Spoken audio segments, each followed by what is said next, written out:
Your resume seems overstated, the interviewer said dismissively. I doubt you've actually managed major accounts like these. My chest tightened as 15 years of relentless effort were brushed aside with a single remark. The pressure of my shrinking bank account bore down as I sat up straighter. Every accomplishment listed is accurate, I said quietly. The market expansion strategy I developed? Anyone can scribble numbers on paper. The interviewer cut me off with a thin smile. Without backing from a prestigious firm, these claims are dubious at best. 8 months ago, I was overseeing projects across 5 countries until new ownership sidelined seasoned women for their inner circle. Now, I was on my 73rd interview, confronting the same wall of skepticism. The interviewer tapped my resume with a pen. This client portfolio seems particularly unlikely. The side door swung open. A person in a tailored suit stepped in, paused mid-stride, and looked directly at me. "It's you," they said with genuine warmth. "The miracle worker who rescued us last year when every consultant said our product line was doomed.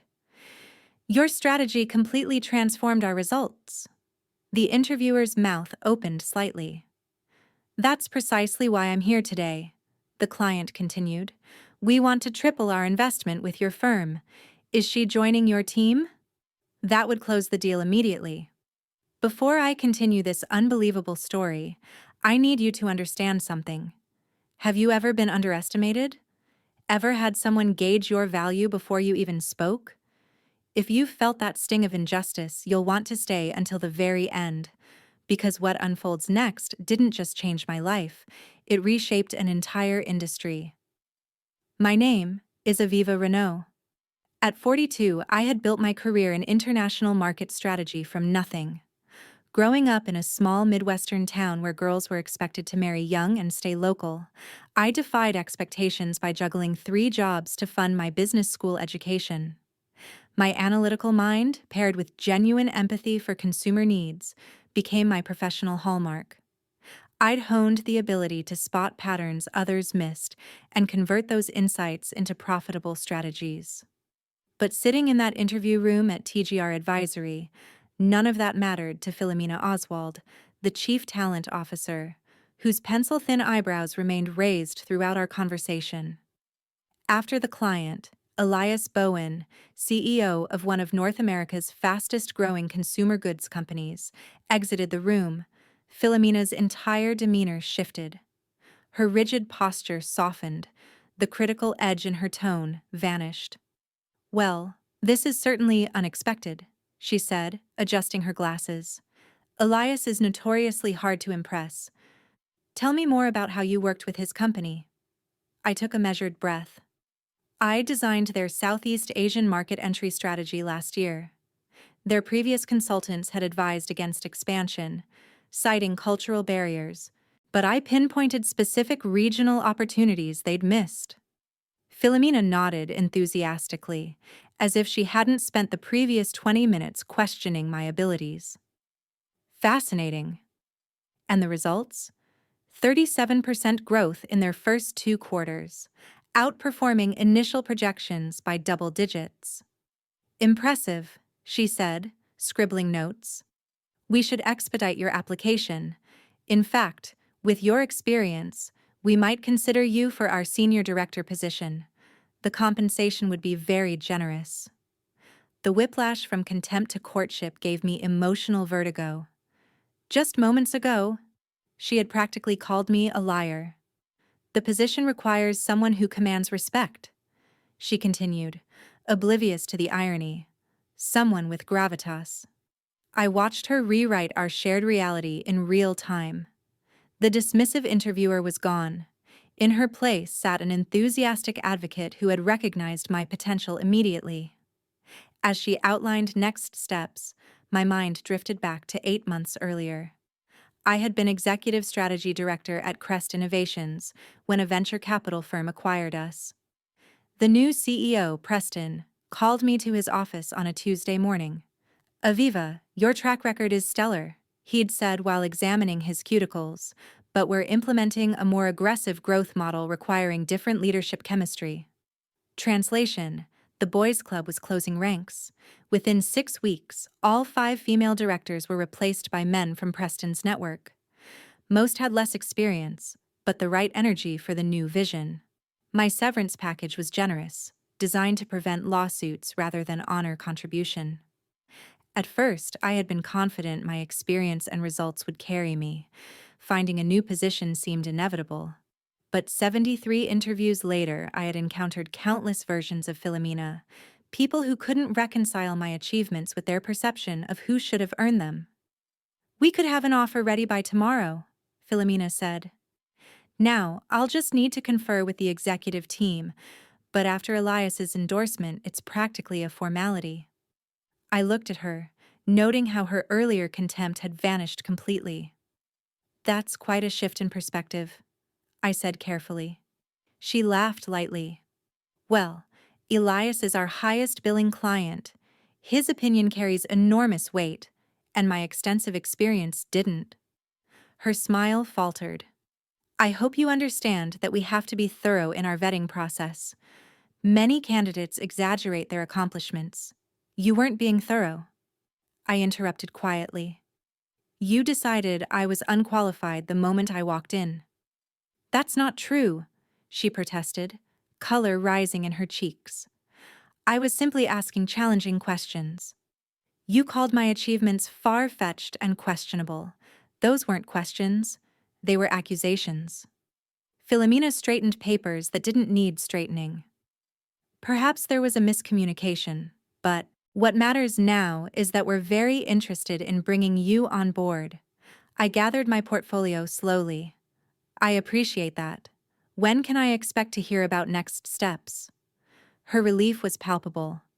"I'll call you personally by tomorrow afternoon." As promised, Philomena called the next day with an offer well above the advertised salary range. I requested the weekend to consider it, which she granted enthusiastically. That weekend changed everything. Saturday morning, I sat at my kitchen counter staring at the offer letter.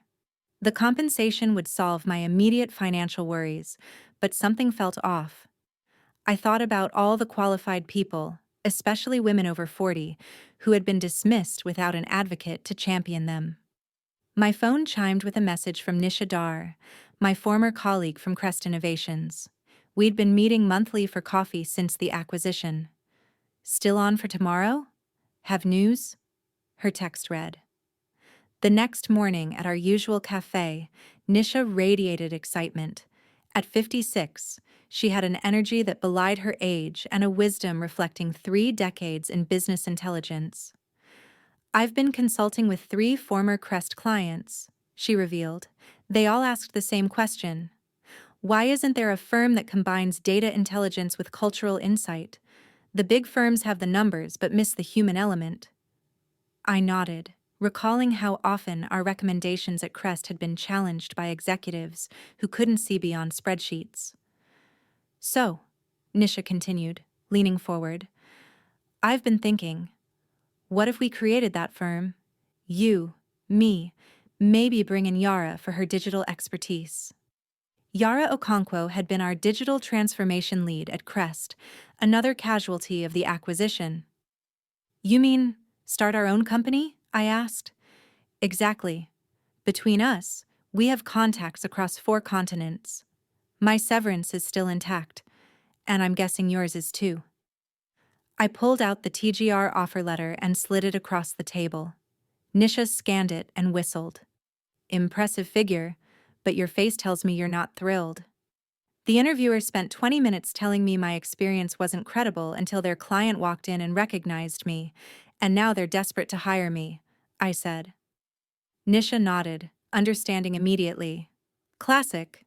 If I take this job, I'm entering another company where my value is determined by who validates me, not by what I've accomplished." Nisha handed back the letter. "So, what's your alternative?" For the first time in months, energy surged through me. "Maybe you just suggested it." Over the next 3 hours, we sketched the outline of what would become Prism Strategies, a consultancy specializing in markets the big firms considered challenging: regions they typically approached with Western-centric models that missed crucial cultural nuances. By Monday morning, I had drafted a respectful decline to TGR and scheduled calls with Yara and two other former colleagues who'd been sidelined during the Crest acquisition. Philomena's response came within minutes. "This is disappointing. Perhaps we can increase the compensation package. Elias specifically asked about you this morning." I replied that my decision wasn't about money, thanked her for her time, and closed my laptop with a finality that felt liberating. The first 6 months of building Prism were the most challenging and rewarding of my career. Nisha, Yara, and I pulled our severance packages as startup capital. We worked from Nisha's converted garage, leveraging our industry connections to secure initial meetings. Our first breakthrough came unexpectedly. Damon Reeves, a mid-level manager at a consumer electronics company who had attended one of my workshops years earlier, reached out after hearing about our new venture. "My team has been pushing for Southeast Asian expansion, but our consultants say the markets aren't ready," he explained. "I remembered how you approached similar challenges. Would you consider providing an alternative assessment?" The project budget was modest, but the opportunity was perfect. We spent 3 weeks developing a comprehensive analysis that identified specific entry points overlooked by traditional metrics. When we presented our findings, the room's energy shifted from skepticism to excitement. Two vice presidents who hadn't been scheduled to attend showed up midway through. "This is exactly what we've been trying to articulate," one attendee said afterward. "You've quantified the opportunity while addressing the cultural complexities." That single project led to 3 referrals, each slightly larger than the last. By month 4, we had hired 2 analysts and moved into a small office space. Then came the industry conference that would change everything. The annual Global Market Summit was the premier gathering for our sector. Normally, a startup like Prism wouldn't have warranted attention, but Yara had previously chaired the technology panel and leveraged that connection to secure us a small presentation slot on the secondary stage. Our topic, invisible markets, identifying overlooked growth opportunities, wasn't designed to be provocative. We simply presented case studies showing how traditional assessment models systematically undervalued certain regions and demographics. What we didn't anticipate was that Elias Bowen would be in the audience. When the Q&A began, Elias stood up. "Your methodology challenges everything the major firms have been telling my board. How confident are you in these projections?" I recognized him immediately, but maintained my professional composure. "Our models have consistently outperformed traditional projections by 23 to 41% in these markets. We have the data to support every assertion we've made today." "You certainly do," he said with a smile. "Your strategy transformed our business last year." "I'm curious why you're not with TGR now. I specifically recommended you to them." The room grew quiet. TGR was one of the conference's major sponsors, with their CEO scheduled to deliver the next day's keynote. "I decided to pursue a different opportunity," I replied, diplomatically.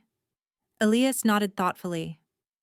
"Well, their loss is apparently significant. My team would like to hear more about your current work. Are you taking new clients?" "Selectively," I answered. The buzz began immediately after our session. Attendees who had skipped our presentation requested private meetings. Industry reporters who had focused on the major firms suddenly wanted Prism's perspective. But the most pivotal moment came that evening at the networking reception. I was speaking with a potential client when I noticed Philomena Oswald watching me from across the room. Beside her stood TGR's CEO, Gerard Walsh, his expression tense as Elias approached me with purpose. "Aviva," Elias called, loud enough to pause nearby conversations. "I've spoken with our board. We want to transition our entire Apex strategy work to Prism." Philomena's face drained of color. "That's a substantial portfolio," I said, aware of the attention we were attracting. "Worth every penny based on your previous results," Elias replied. "Besides, we've been dissatisfied with our current consultant's limited vision. I felt Philomena's stare intensify as she whispered urgently to Gerard. "We'd be honored to discuss the opportunity," I said professionally. "Excellent. And fair warning, I've already mentioned your firm to several colleagues at other companies. Expect some calls." As Elias walked away, Gerard and Philomena immediately intercepted him, their conversation appearing tense, with Elias shaking his head repeatedly. Later that evening, Gerard approached me at the bar. "Aviva, isn't it? Gerard Walsh, CEO of TGR. I understand there was some confusion during your interview process with us." "No confusion," I replied evenly. "Your talent officer made her assessment quite clear until Elias changed her mind." Gerard winced slightly. "Sometimes our processes don't properly identify exceptional talent. I'd like to personally apologize and explore whether there might still be a fit between your expertise and our organization." I met his gaze directly. "That's kind of you, but Prism is my focus now. Perhaps a strategic partnership. Then your boutique approach combined with our global resources could be powerful." Before I could respond, Nisha appeared at my side. "Sorry to interrupt, but our next appointment has arrived." No such appointment existed, but her timing was perfect. "Of course," I said, turning back to Gerard. "It was nice meeting you." The conference marked a turning point for Prism. Within 3 months, we had secured contracts with 7 major clients, including Elias's company. Our team grew to 17 people, each hired not just for technical skills, but for diverse perspectives and experiences. If you're enjoying this story so far, hit that like button, subscribe, and click the notification bell because we share these real-life business revenge stories weekly. Stories about underestimated professionals who completely transform industries after being dismissed. Your support helps us bring more of these authentic experiences to light. Now, let me tell you what happened next, because the real revenge was just beginning. Our rapid growth required a larger workspace. We found a light-filled office in a converted warehouse district. Nothing extravagant, but with room to expand. I insisted our conference room have glass walls facing the main work area. Transparency would be literal at Prism, not just a buzzword on a mission statement. 6 months after the conference, our client roster had tripled. We'd expanded to 28 team members, each bringing unique perspectives shaped by diverse experiences. When most firms sought graduates from the same 5 universities, we discovered brilliant minds from schools no one else in our industry recruited from. Vera, our research director, who'd been rejected by 12 major firms despite her groundbreaking market prediction models, revamped our entire analytical framework. Milo, a 60-year-old former teacher who earned his business degree after 30 years in education, brought psychological insights that transformed our client communication strategy. What made our approach revolutionary wasn't just our diverse hiring, it was our methodology. Traditional firms filtered all market data through established Western economic models. We inverted the process, examining markets through local cultural contexts first, then applying economic analysis. The results consistently outperformed industry standards by staggering margins. One Tuesday morning, 13 months after founding Prism, Yara burst into my office waving her tablet. "You need to see this," she said, placing it before me. The industry newsletter headline read, "TGR launches new division Horizon Markets." The article detailed how TGR was creating a specialized unit focused on undervalued international markets, with unique cultural considerations, nearly identical language to Prism's marketing materials. "They're copying our entire model," Yara said, crossing her arms. I skimmed the article. "And guess who's heading the division?" "Who?" Yara's eyes widened. "The same woman who said your experience wasn't credible. The very same." Later that day, Nisha discovered something even more concerning. TGR had scheduled meetings with 3 of our biggest clients, offering similar services at significantly reduced rates. They're undercutting us by 30%, Nisha reported. They can afford to operate at a loss to capture market share. I leaned back in my chair, considering our options. They can copy our approach and undercut our prices, but they can't replicate our team or our thinking. Let's accelerate development of the assessment framework. The framework Nisha and I had been developing was our most innovative creation yet. A talent assessment model that identified overlooked potential in candidates by evaluating skills through scenario-based challenges rather than traditional credentials. It's still in beta, Nisha cautioned. Then we'll refine it faster. This isn't just about business anymore. It's about proving our entire philosophy works. Over the next 3 weeks, we worked relentlessly to perfect the framework. When we finally tested it with a client's hiring team, the results exceeded even our expectations. The system identified exceptional candidates who had previously been filtered out by conventional screening methods. Our client, the innovation director at a technology company, was astonished. These candidates would never have made it past our initial screening. Their backgrounds don't fit our usual pattern. That's precisely the point, I explained. Excellence doesn't follow a single pattern. Word spread quickly. While TGR focused on copying our market analysis approach, we shifted the conversation entirely. Instead of just helping companies find overlooked markets, we now help them find overlooked talent to develop those markets. 2 months later, we received an unexpected email from Darian Winters, TGR's Director of Client Services, requesting a meeting. Curious about their intentions, I agreed. Darian arrived precisely on time, impeccably dressed, and visibly uncomfortable. After brief pleasantries, he got straight to the point. TGR wanted to discuss the possibility of acquiring Prism strategies.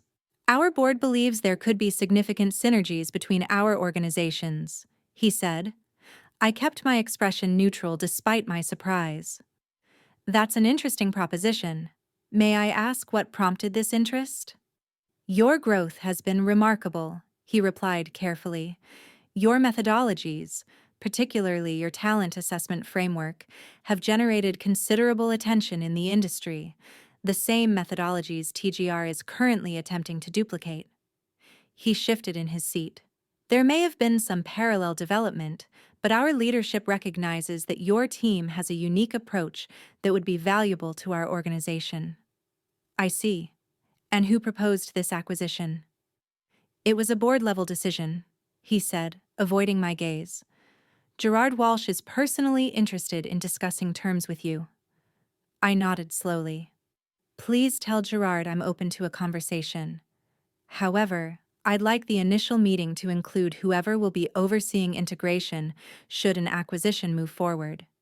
That would be Philomena Oswald, Darian said.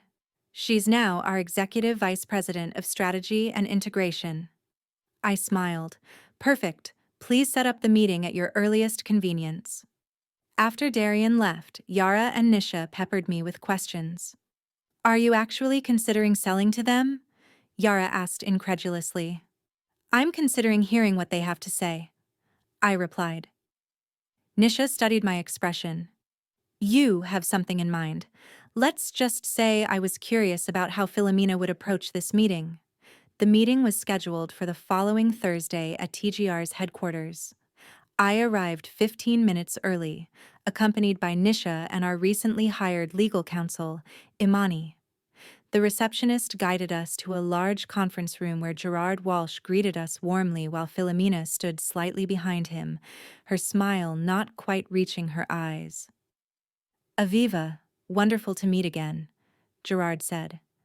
Thank you for considering our proposal. Thank you for your interest in Prism, I replied. I believe you know Nishadar, my co-founder and chief intelligence officer, and this is Imani Oke, our general counsel.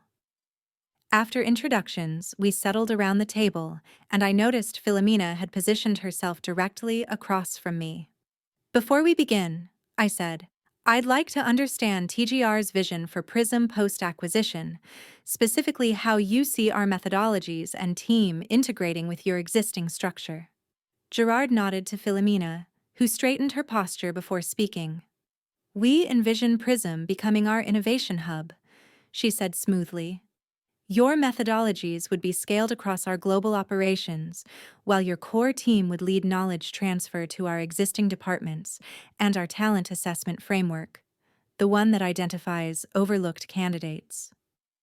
A fascinating initiative, Philomena replied, though we'd need to align it with our established recruitment parameters to ensure quality consistency. I noted how carefully she avoided acknowledging the framework's purpose to challenge those very parameters. Could you elaborate on what you mean by quality consistency? I asked. She smiled tightly. TGR has built its reputation on a certain caliber of professional. While we appreciate fresh perspectives, we must maintain the standards our clients expect. Interesting, I said. And who would oversee this alignment process? My division would handle integration, Philomena replied. We'd work closely with your team during transition, though ultimately all hiring decisions would follow TGR's established protocols. Gerard jumped in. We're prepared to make a very generous offer of EVA. Your team would receive significant retention bonuses, and you, personally, would have a senior leadership position. Reporting to? I asked. Philomena would be your direct supervisor, Gerard said. As EVP of Strategy and Integration, she oversees all specialized divisions. I nodded thoughtfully. Thank you for clarifying. Before discussing numbers, I'd like to share something with you. I opened my laptop and turned it toward them. This is a time-lapse visualization of market performance for clients who've implemented our recommendations over the past 18 months compared to industry averages.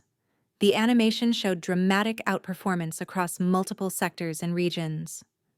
Both Gerard and Philomena leaned forward, expressions revealing genuine surprise at the magnitude of the differences. These results aren't just marginally better, I continued. They represent fundamental shifts in how these companies approach market development. Impressive, Gerard murmured. Now, I'd like to show you something else. I switched to a different visualization. This represents the demographic and experiential diversity of teams that achieve these results compared to industry norms. The contrast was striking. Prism's methodology had assembled teams that looked nothing like the homogeneous groups typically found in consulting firms. Our success isn't despite our different approach to talent, I explained. It's because of it. We don't succeed by making everyone fit the same mold. We succeed by finding people whose unique perspectives reveal opportunities others miss. Philomena's expression tightened. While diversity initiatives are certainly important, TGR has specific standards that ensure client confidence. Are those the same standards that led you to dismiss my experience as far-fetched during our interview? I asked quietly. The room went silent. Gerard glanced at Philomena with raised eyebrows. I think there's been a misunderstanding about that interaction, Philomena said carefully. There's no misunderstanding, I replied. You decided my achievements weren't credible until a client validated them. And now you want to apply those same flawed judgments to my entire team. Gerard cleared his throat. Perhaps we should focus on the financial aspects of the potential acquisition. Actually, I said, I have a counterproposal. I opened a folder and slid documents across the table. Gerard scanned the first page, his eyebrows rising. This is unconventional. So is our company, I replied. Philomena frowned as she read. This stipulates that Prism would operate as an independent division, with complete autonomy over hiring and methodology. Correct, I said. And this section, Gerard continued, requires the creation of a new department dedicated to inclusive hiring practices with authority to review and override standard recruitment processes. Also correct. Philomena's voice turned cold. This effectively dismantles our entire talent acquisition approach. It transforms it, I corrected. based on proven results. And you would personally oversee this department? Gerard asked, reaching the final page. Yes, with full executive authority and direct board reporting. Philomena placed the document down carefully. This is completely unacceptable. You're essentially demanding control over how TGR hires across the entire organization. I'm proposing a system that identifies excellence wherever it exists, I replied calmly. Something your current approach consistently fails to do. Gerard looked troubled. Aviva, while your results are impressive, this goes far beyond a standard acquisition. You approached us because our different perspective creates exceptional value, I said. If you want that value, you need to embrace what makes it possible. We need to discuss this internally, Gerard said, gathering the papers. Of course, I replied. We'll await your response. 3 days later, Darian called to request another meeting. This time, Gerard arrived alone. Your conditions have created quite a stir, he said after we settled in my office. Philomena was strongly opposed. I'm not surprised, I said, but our board reviewed your performance data. The results are undeniable, he continued. They've authorized me to continue negotiations with some modifications to your terms. He presented a counter-proposal that preserved most of my core requirements, but reduced the scope of the talent department's authority and extended the implementation timeline. This represents significant change for TGR, Gerard explained. The board needs reassurance that these new approaches will be implemented responsibly. And Philomena's position on this? I asked. Gerard hesitated. She's expressed reservations but will support the board's decision. Over the next 2 weeks, we negotiated final terms. The agreement maintained my requirement for an independent, inclusive talent department with significant authority. The implementation timeline was extended, but with clear benchmarks to ensure progress. 1 month later, we announced the acquisition. The industry press covered it extensively, particularly the unconventional structure that preserved Prism's autonomy while transforming TGR's approach to talent. On my first official day at TGR headquarters, I arrived early to prepare for the all-hands meeting where Gerard would introduce me and announce the new talent initiative. As I arranged my presentation materials, Philomena entered the room. Congratulations on your new position, she said coolly. Thank you, I replied. I'm looking forward to working together. She gave a thin smile. I want to be clear about something. I may have been wrong about you specifically, but TGR's standards exist for good reasons. Not everyone who claims exceptional abilities actually possesses them. I agree completely, I said. That's why my department will focus on evidence-based assessment rather than assumptions. Just remember that client confidence depends on maintaining certain professional expectations. Like dismissing candidates based on first impressions? I asked. Her expression hardened. I've been in this industry for 20 years. My judgment of talent has built this company's reputation. Then you'll appreciate that good systems improve with new data, I replied. The data shows your judgment has missed extraordinary talent. My job is to fix that gap. We'll see how the board feels after 6 months of your experiments. They're not experiments, I corrected her. They're proven methodologies, but you're right about one thing. The results will speak for themselves. As executives and staff filled the auditorium an hour later, I stood beside Gerard at the side of the stage. Philomena sat in the front row, her expression carefully neutral. Gerard's introduction was brief but enthusiastic. When I took the podium, I surveyed the room of nearly 300 employees, noting expressions ranging from curiosity to skepticism. Many of you are wondering why TGR acquired Prism, I began, and why a company our size would demand such unconventional terms. The answer is simple. Because excellence doesn't always look like what we expect. I advanced to my first slide, showing the same performance data I had shared with Gerard and Philomena. These results weren't achieved by following traditional methods. They came from questioning assumptions about which markets matter, which strategies work, and most importantly, which people have valuable insights. I click to the next slide, showing side-by-side comparisons of traditional recruitment profiles versus the diverse backgrounds of Prism's top performers. The talent acquisition initiative I'll be leading isn't about lowering standards. It's about recognizing that we've been measuring the wrong things, confusing credentials with capability, pedigree with potential. From the front row, Philomena watched with a tight expression. In the coming months, every hiring manager will learn new assessment techniques to identify excellence in unexpected places.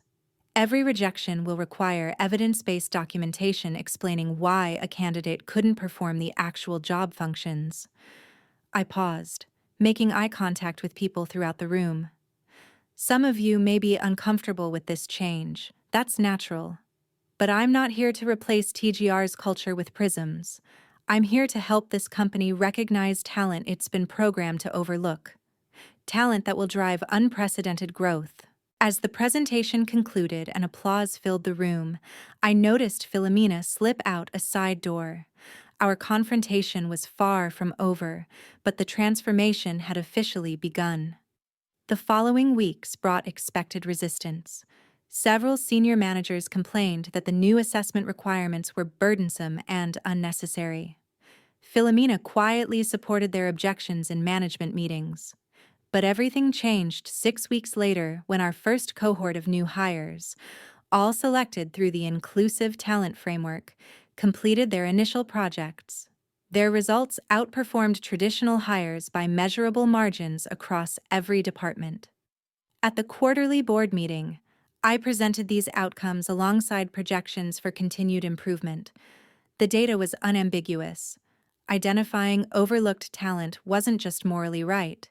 It created competitive advantage.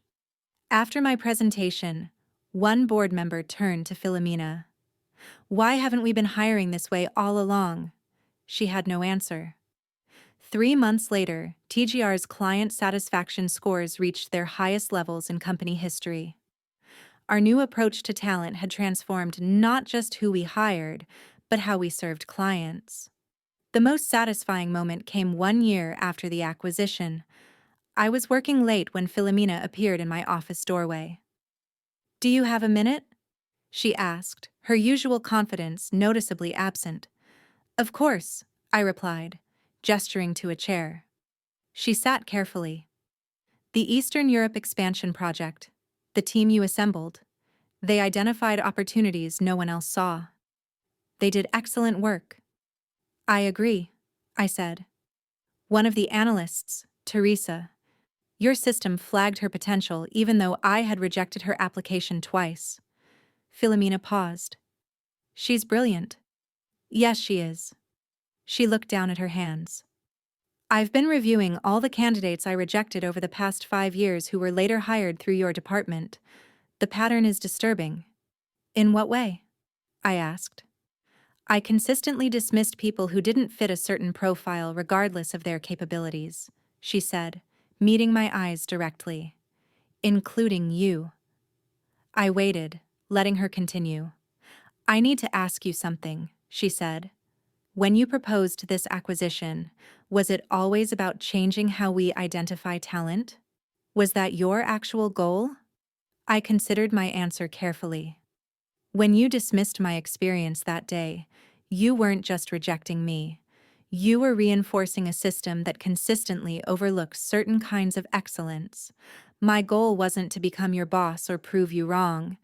It was to ensure that system couldn't keep hurting people with valuable contributions to make."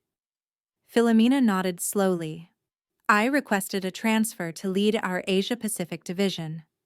She said, "Before I go, I wanted you to know I understand now what you are trying to accomplish." As she stood to leave, I said, "Philomena." She turned. "Excellence comes in many forms, including the ability to recognize when our judgment needs recalibration." A small smile touched her lips. "Perhaps that's the most important skill of all. 2 years after founding Prism, what began as my personal quest for validation had transformed an entire industry. TGR's inclusive talent approach became the new standard, with competitors scrambling to replicate our results. The consulting world, long dominated by narrow definitions of excellence, was opening to voices and perspectives previously excluded. My revenge wasn't in humiliating Philomena or taking her position. It was in systematically dismantling the arbitrary barriers that let mediocre gatekeepers decide who deserves opportunity, ensuring they could never again dismiss someone like me. Have you ever been underestimated only to prove everyone wrong? Share your experience in the comments below. And if you found value in this journey of transformation against all odds, please hit that like button and subscribe. Every week we bring you real stories of professional redemption that prove success is the best revenge. Hit the notification bell so you never miss an episode, and let us know which industry gatekeepers need to be challenged next.